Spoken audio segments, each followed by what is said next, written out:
1 ವರ್ಷ 365 ದಿನ ಕಾದಿದ್ದೀನಿ. ನನ್ನ ಡ್ರೈವಿಂಗ್ ಲೈಸೆನ್ಸ್ ಅಪ್ರೂವ್ ಆಗಿದೆ, ಡಿಜಿ ಲಾಕರ್ ನಲ್ಲಿದೆ. ಆದ್ರೆ ಫಿಸಿಕಲ್ ಕಾರ್ಡ್ ಮಾತ್ರ ಇನ್ನೂ ಬಂದಿಲ್ಲ. ಇವತ್ತು 60 ಕಿಲೋಮೀಟರ್ ಪ್ರಯಾಣ ಮಾಡಿ ಈ ರಹಸ್ಯದ ಉತ್ತರನ ಹುಡುಕ್ತೀನಿ. ನಮಸ್ಕಾರ ಎಲ್ಲರಿಗೂ, ಇವತ್ತಿನ ವಿಡಿಯೋಗೆ ಸುಸ್ವಾಗತ. ಇವತ್ತಿನ ವಿಡಿಯೋದಲ್ಲಿ ಏನಪ್ಪಾ ಅಂದ್ರೆ, ಆಗ್ಲೇ ಹೇಳಿದಂಗೆ ನನ್ನ ಡ್ರೈವಿಂಗ್ ಲೈಸೆನ್ಸ್ ಅಪ್ರೂವ್ ಆಗಿದೆ. ಬಟ್ ಆದ್ರೆ 1 ವರ್ಷದ ಮೇಲಾಯ್ತು, ಆದ್ರೂ ಕೂಡ ಇನ್ನು ಡ್ರೈವಿಂಗ್ ಲೈಸೆನ್ಸ್ ಬಂದಿಲ್ಲ. ಹಾಗಾಗಿ ನಾನು ಇವತ್ತು ಡಿವಿಜಿಗೆ ರೈಡ್ ಮಾಡ್ತಾ ಇದ್ದೀನಿ. ಅಲ್ಲಿ ಹೋಗ್ಬಿಟ್ಟು RTO ಆಫೀಸ್ ಅಲ್ಲಿ ಏನಾಗಿದೆ, ಏನಕ್ಕೇನು DL ನನಗೆ ಸಿಕ್ಕಿಲ್ಲ ಅನ್ನೋದು ಎಲ್ಲವನ್ನ ಡೀಟೇಲ್ ಆಗಿ ತಿಳ್ಕೊತೀನಿ. ಬನ್ನಿ ಈ ಟ್ರಿಪ್ ನ ಸ್ಟಾರ್ಟ್ ಮಾಡೋಣ. ಈ ಟ್ರಿಪ್ ಮುಗಿಯೋ ಅಷ್ಟರಲ್ಲಿ 2ರಲ್ಲಿ ಒಂದಾಗಿರುತ್ತೆ.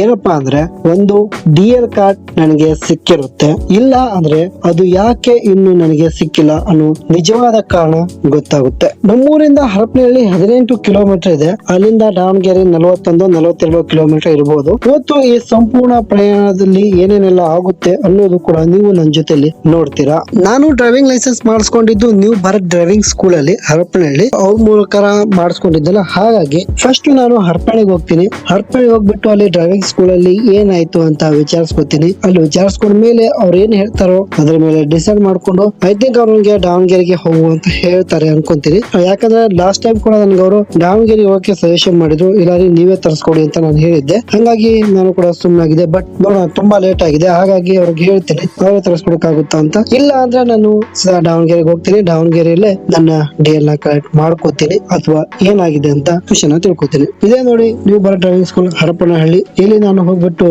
ಅಲ್ಲಿ ವಿಚಾರಿಸ್ಕೊಂಡೆ. ಅವ್ರು ಹೇಳಿದ್ರು, ಇಲ್ಲ ದಾವಣಗೆರೆಗೆ ಹೋಗಿ ಅಲ್ಲಿ ನಿಮ್ಗೆ ಏನಾಗಿದೆ ಅಂತ ಕ್ಲೀನ್ ಆಗಿ ಮಾಹಿತಿ ಕೊಡ್ತಾರೆ ಅಂದ್ರು. ಸೊ ಹಾಗಾಗಿ ನಾನು ಇವಾಗ ಸೀದಾ ಇಲ್ಲಿಂದ ದಾವಣಗೆರೆಗೆ ಪ್ರಯಾಣನ ಬೆಳೆಸ್ತಾ ಇದ್ದೀನಿ. ಇದರ ನಡುವೆ ವಿಚಿತ್ರ ಅನ್ಸಿದ್ದೇನಪ್ಪಾ ಅಂದ್ರೆ, ಡಿಜಿ ಲಾಕರ್ ನಲ್ಲಿ ನನ್ನ DL ಇದೆ. ಸೊ ಇಷ್ಟ ದಿನ ನಾನು ಅದೇ DL ನ ತೋರಿಸ್ಕೊಂಡೆ ಪೊಲೀಸರಿಂದ ಬಚಾವಾಗಿದ್ದು. ಅಂದ್ರೆ ಯಾವಾಗ DL ಕೇಳ್ತಾರೋ ಅವಾಗೆಲ್ಲ ನಾನು ಡಿಜಿ ಲಾಕರ್ ಅಲ್ಲಿ ತೋರಿಸ್ಕೊತಿದ್ದೆ. ಸೊ ಸುಮ್ನೆ ಬಿಡ್ತಿದ್ರು. ಆದ್ರೆ ನನಗೆ ಫಿಸಿಕಲ್ ಕಾರ್ಡ್ ಮಾತ್ರ ಇನ್ನೂ ಬಂದಿಲ್ಲ. ಏನಾಗಿದೆ ಅಂತ ನಾನು ಸ್ಟೇಟಸ್ ಚೆಕ್ ಮಾಡಿದಾಗ ಅಂಡರ್ ಪ್ರೊಸೆಸಿಂಗ್ ಇನ್ RTO ಆಫೀಸ್ ಅಂತ ತೋರಿಸ್ತು. ಅದು ಪ್ರಿಂಟಿಂಗ್ ಅಲ್ಲಿ ಇದೆ ಇನ್ನು ಅಂತ ತೋರಿಸ್ತಾ ಇದೆ. DL ಅಪ್ರೂವ್ ಆದ್ಮೇಲೂ ಕೂಡ ಅದು ಹೇಗೆ, ಯಾಕೆ ಈ ರೀತಿ ತೋರಿಸ್ತಿದೆ ಅನ್ನೋದೇ ನನಗೆ ಕ್ಲೀನ್ ಆಗಿ ಗೊತ್ತಾಗ್ತಾ ಇಲ್ಲ. 1 ವರ್ಷ ಆಯ್ತು, ಇನ್ನು ಕೂಡ ಪ್ರಿಂಟಿಂಗ್ ಅಲ್ಲೇ ಇದೆನಾ ಅನ್ನೋ ಡೌಟ್ ಕೂಡ ಬರಕ್ಕೆ ಸ್ಟಾರ್ಟ್ ಆಗುತ್ತೆ. ಹರಪನಹಳ್ಳಿಯಿಂದ ನಾವು ಕಂಚಿಗೇರಿ ಬಿಂಡಿಗೇರಿ ರಸ್ತೆ ಮೇಲೆ ದಾವಣಗೆರೆಗೆ ಹೊರಟುವಾಗ ಹರಪನಹಳ್ಳಿಯಿಂದ ದಾಟುವಾಗ ಸ್ವಲ್ಪ ನೋಡಿದ್ವಿ, ಫ್ಯಾನ್ ಗಳು ತುಂಬಾ ಅಂದ್ರೆ ತುಂಬಾನೇ ಫ್ಯಾನ್ ಗಳು ಇದ್ವು.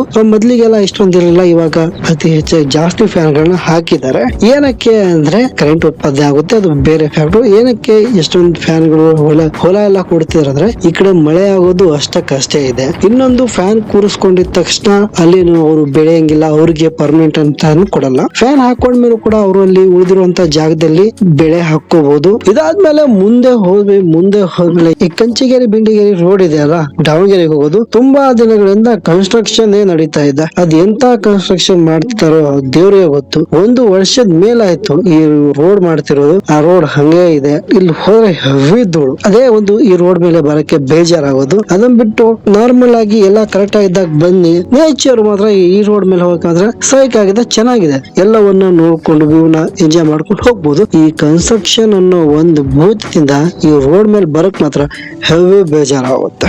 ಹೆಂಗೋ ಇದ್ ಮಾಡ್ಕೊಂಡು ಹರಪನಹಳ್ಳಿ ಗಡಿಯಂತೂ ದಾಟ್ ಬಿಟ್ವಿ. ಇನ್ನೇನೋ ದಾವಣಗೆರೆ ಬರುತ್ತೆ. ಇನ್ನೊಂದು ಮಾತು, ನೇರವಾಗಿ ನಾನು RTO ಆಫೀಸ್ಗೆ ಹೋಗ್ತಾ ಇಲ್ಲ. ಯಾಕೆ ಅಂದ್ರೆ DL ಮಾಡಿಸಿದ್ದು ಹರಪನಹಳ್ಳಿಯ ನ್ಯೂ ಭಾರತ್ ಡ್ರೈವಿಂಗ್ ಸ್ಕೂಲ್ ಮೂಲಕ ಅಲ್ವಾ. ಹಾಗಾಗಿ ದಾವಣಗೆರೆಯಲ್ಲಿ ಇರುವಂತಹ ನ್ಯೂ ಭಾರತ್ ಡ್ರೈವಿಂಗ್ ಸ್ಕೂಲ್ಗೆ ಕಳಿಸಿದ್ದಾರೆ. ನಾನು ಇವಾಗ ಅಲ್ಲಿಗೆ ಹೋಗ್ತಾ ಇದ್ದೀವಿ. ಅಲ್ಲಿ ನಿಜವಾಗ್ಲೂ ಏನ್ ಹೇಳ್ತಾರೆ, ಏನಾಗುತ್ತೆ ಅಂತ ನೋಡೋಣ ಬನ್ನಿ.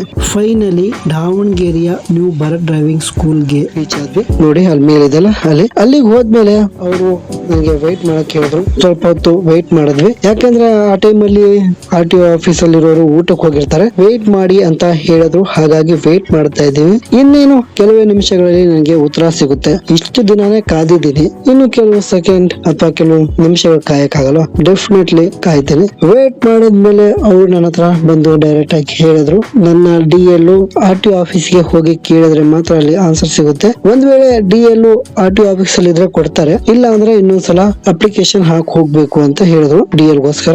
ನಾನು ಎರಡರಲ್ಲಿ ಒಂದಾದ್ರೂ ಓಕೆ ಅಲ್ವಾ ಅಂತ ಹೇಳಿ ಸರಿ ಆಯ್ತು ಬನ್ನಿ ಅಂತ ಹೇಳಿದೆ. ಅದಾದ್ಮೇಲೆ ನಾವು ಮತ್ತೆ ನ್ಯೂ ಬರೋ ಡ್ರೈವಿಂಗ್ ಸ್ಕೂಲರ್ ಇದ್ದವರು ತುಂಬಾ ಚೆನ್ನಾಗಿ ರೆಸ್ಪಾನ್ಸ್ ಕೂಡ ಮಾಡಿದ್ರು. ಅವರು ನನ್ನ ಜೊತೆಗೆ ಬಂದ್ರು. RTO ಆಫೀಸಿಗೆ ಹೋದ್ವಿ. ಹೋಗಾದ್ಮೇಲೆ RTO ಆಫೀಸ್ ಅಲ್ಲಿ ಅಲ್ಲಿರುವಂತಹ ಅಧಿಕಾರಿಗೆ ಹೇಳಿದ್ವಿ ಹಿಂಗಾಗಿದೆ ಅಂತ. ಅವರು ಅಲ್ಲಿ DL ಗಳಿದಾವೆ ನೋಡಿ ಅದ್ರಲ್ಲಿ ಯಾವ್ದಾದ್ರು ಇದ್ರೆ ತಗೊಳ್ಳಿ ಅಂತ ಹೇಳಿದ್ರು. ಫೈನಲಿ ನನ್ನ ಕೈಲಿ ನನ್ನ DL ಸಿಕ್ತು. ಅದನ್ನ ತಗೊಂಡು DL ಕೊಟ್ರು. DL ಕೊಟ್ಟಾದ್ಮೇಲೆ ಅಲ್ಲಿಂದ ನಾವು ಹೊರಟ್ವಿ. ಅಂಡ್ ನನಗೆ ದಾವಣಗೆರೆಯಲ್ಲಿ ಅತಿ ಹೆಚ್ಚು ತಲೆನೋವು ಅಂತ ಅನ್ಸಿದ್ದು ಸಿಗ್ನಲ್ಗಳು. ಎಷ್ಟು ಸಿಗ್ನಲ್ ಬೀಳ್ತಿದಾವ ಅಂದ್ರೆ ಪ್ರತಿ ಒಂದು ಸಿಗ್ನಲ್ ಕೂಡ ಬೀಳ್ತಾ ಇದೆ. 2 ನಿಮಿಷ ವೇಟ್ ಮಾಡ್ತಾ ಇದೀವಿ. ಇಷ್ಟೊಂದು ಸಿಗ್ನಲ್ ನನಗೆ ಬೆಂಗಳೂರಲ್ಲೂ ಕೂಡ ಕಾಟ ಕೊಟ್ಟಿಲ್ಲ ಅನ್ಸುತ್ತೆ ಗುರು. ಆ ರೇಂಜ್ ಸಿಗ್ನಲ್ ಬೀಳ್ತಿದಾವೆ. ಪ್ರತಿ ಒಂದು ಸಿಗ್ನಲ್ ಕೂಡ ಬೀಳ್ತಿದೆ. ಹೋಗ್ಲಿ ಬಿಡಿ, ಕೊನೆಗೂ ನಮ್ಗೆ ಲೈಸೆನ್ಸ್ ಸಿಕ್ತಲ್ಲ, ಅದೇ ಖುಷಿಲಿ ವಾಪಸ್ ಹಿಂದೆ ಹೋದ್ವಿ. ಸೊ ನಿಮ್ಗೂ ಏನಾದ್ರೂ ಈ ರೀತಿ ಪ್ರಾಬ್ಲಮ್ ಆಗಿದ್ರೆ DL ಮಾಡಿ ಅಪ್ರೂವ್ ಆದ್ರೂ ಕೂಡ DL ನಿಮ್ ಹತ್ರ ಸಿಕ್ಕಿಲ್ಲ ಅಂದ್ರೆ ನೀವು ಯಾವ ಏಜೆನ್ಸಿ ಅಥವಾ ಡ್ರೈವಿಂಗ್ ಸ್ಕೂಲ್ ಮೂಲಕ ಮಾಡ್ಕೋತಿರೋ ಅವ್ರಿಗೆ ಹೇಳಿ, ಅವ್ರು ನಿಮ್ಗೆ ತರಿಸ್ಕೊಡ್ತಾರೆ. ಇಲ್ಲ ನೀವು ಯಾವ RTO ಆಫೀಸ್ ಅಲ್ಲಿ ಮಾಡಿದಿರೋ ಡೈರೆಕ್ಟ್ ಆಗಿ ಹೋಗಿ ಅವ್ರ ಮೀಟ್ ಆಗಿ ಏನಾಗಿದೆ ಅಂತ ತಿಳ್ಕೊಳ್ಳಿ. ಅಲ್ಲಿ ಅವ್ರ ಹತ್ರ ನಿಮ್ಮ DL ಇದ್ರೆ ಡೆಫಿನೆಟ್ಲಿ ನಿಮ್ಗೆ ಕೊಡ್ತಾರೆ. ಇದಿಷ್ಟು ಇವತ್ತಿನ ವಿಡಿಯೋ. ನಿಮ್ಗೆಲ್ಲ ಇಷ್ಟ ಆಗಿತ್ತು ಅನ್ಕೊಂತೀನಿ. ಇಷ್ಟ ಆದ್ರೆ ದಯವಿಟ್ಟು ಲೈಕ್ ಮಾಡಿ, ಶೇರ್ ಮಾಡಿ, ಕಾಮೆಂಟ್ ಮಾಡಿ. ಮತ್ತೆ ಸಿಗೋಣ ಮುಂದಿನ ವಿಡಿಯೋದಲ್ಲಿ. ಅಲ್ಲಿವರೆಗೆಲ್ಲರಿಗೂ ಒಳ್ಳೇದಾಗ್ಲಿ.